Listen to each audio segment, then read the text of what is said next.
Мұғалімдік қиындығы мен қызығы қатар жүретін мамандық. Өз болашағымды білекті ұстаз тұлғасына елестетіп, келешек ұрпақты тәрбиелеуге өзіндік бір үлесімді қосқым келетіндігін түсіндім. Мен Үстембаев Бексұлтан, қазіргі таңда Қарағанды жоғары гуманитарлық колледжінің 3-ші курс студентімін. Мамандығым музыкалық білім беру мұғалімі. Музыка мұғалімі өз бойына өнердің сан қырын сіңірген сөйлеу мәдениеті, кәсіби педагогикалық, музыкалық орындаушылық дайындығы жоғары, қабілетті, іскер, ізденімпаз маман болуы тиіс. Бәрімізге аян, музыка балалардың қиялын, талғамын, мәдениетін, өнерге деген сүйіспеншілігін дамытады.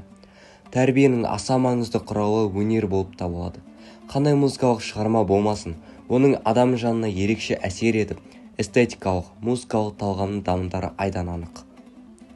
Алға қойған мақсатым тек қана домбыраны насихаттап қана қоймай, жас ұрпақтың өмірлік құндылықтарының қалыптасуына, сеніміне, өмірлік мақсатына, өмір жолындағы таңдауына өз үлесімді қосу. Әр оқушының өзін өзі тұлға ретінде сезіне алуына көмектесу. Эстетикалық, музыкалық талғамын дамыту.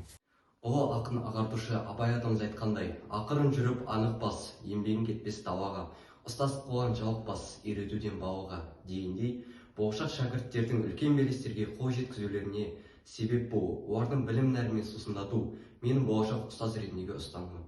Қорыта келе, қазіргі заман мұғалімі болашақтың диқаншысы.